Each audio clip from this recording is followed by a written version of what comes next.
사이토 히토리 시의 괜찮아 분명 다 잘 될 거야 제2장 착각을 버리자 세 번째 자신의 재능이 어디에 맞는지 생각한다 낭독하겠습니다. 용기 없는 사람이 나도 힘내서 용기를 내보자고 마음을 먹어도 결국 평범한 사람 정도가 되는 것이지 절대로 비범해질 수 없습니다. 따라서 그런 것보다는 나를 살리는 방법을 생각해 보는 것이 더 좋습니다. 성급함을 살리고 공격성을 살려서 이건 이럴 때 드러내도 되지만 저런 경우에는 그렇게 하면 안 되겠다는 식으로 컨트롤하면 어떤 일이든 반드시 성공할 수 있습니다. 성급하거나 공격성이 있는 사람이 그 재능의 방향을 자기 일로 돌리면 엄청난 성과를 내게 됩니다. 그런데 일이 바쁠 때는 그 재능을 업무에 쏟아내지만 한가할 때는 그걸 사람에게 떠들이는 경우가 있습니다. 그럴 때는 여행을 가는 등 사람을 향하지 않도록 자신의 재능을 잘 구사하면 됩니다. 오다 노부나가도 성급한 성격과 공격성을 자기 일에만 쏟아 부었다면 좋았을 겁니다. 또한 최측근이었던 아케치 미스히데 같은 인물에게 자네는 정말 대단해. 이렇게 잘 되는 것도 자네 덕분일세 라고 말해줬다면 그 역시 노부나가를 위해 기쁘게 일하고 모반 같은 건 절대로 일으키지 않았을 것입니다.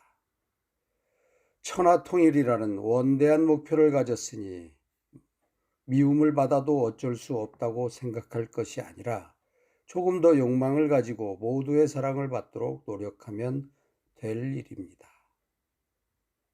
하고 싶은 말을 하고 원하는 일을 하면서 동시에 다른 사람들의 애정을 받는 게 더 좋은 일입니다. 오늘의 명언, 자신의 재능을 완전히 파악해서 제대로 컨트롤하고 확실히 살리는 방법을 생각해 보세요.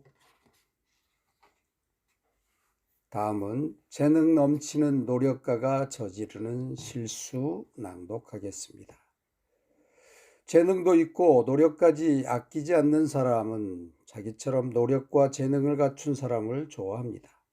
그리고 재능도 없고 노력도 하지 않는 사람을 보면 분노를 감추지 못하지요.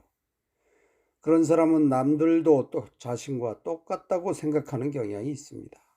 타인의 결과가 자신이 해낸 수준에 이르지 못하면 참지 못하지요. 그래서 자신도 모르게 왜 내가 말한 대로 못하지? 왜 그런 것도 못해 등의 말을 쏟아내게 됩니다. 리더를 비롯하여 다른 사람들 위에 서는 사람에게는 반드시 그들을 지지해주는 사람들이 있습니다. 결코 혼자서 모든 일을 다 해내는 것이 아닙니다. 지지해주는 사람들을 다른 것에 비유하면 성루의 토대 같은 존재라고 할 수 있습니다. 주목받는 사람은 성루 위에 오르지만 그를 지지해주는 사람이 있기에 그의 안정이 보장되는 것이지요.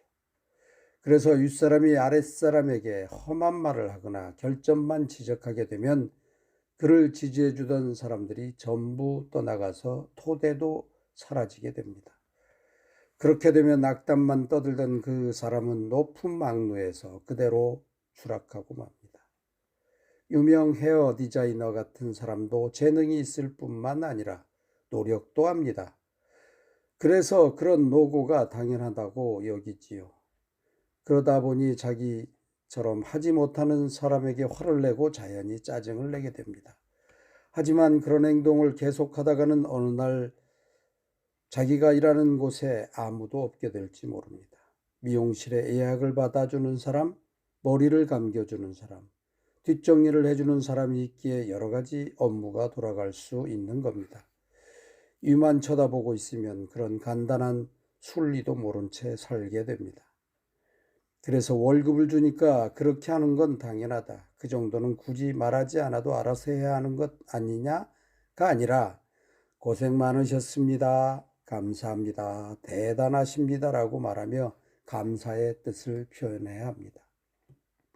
그러면 일하는 사람들도 저 대단한 유명 헤어 디자이너가 이런 나를 고맙게 여기는구나 하는 생각에 기뻐하지요. 어떤 사람이라도 자신이 존중받지 못하면 화가 나기 마련입니다. 반면에 존중을 받으면 누구든지 크게 기뻐합니다. 오늘의 명언, 나의 일이 어떻게 돌아가고 있을까요? 남들 위해 선 사람일수록 더욱 생각해 봐야 할 문제입니다. 여러분도 오늘 나의 일이 어떻게 돌아가고 있을까? 내 주변의 여러 사람들의 도움으로 내 일이 잘 돌아가지는 않는지 한번 살펴보는 오늘 되시기 바랍니다. 감사합니다.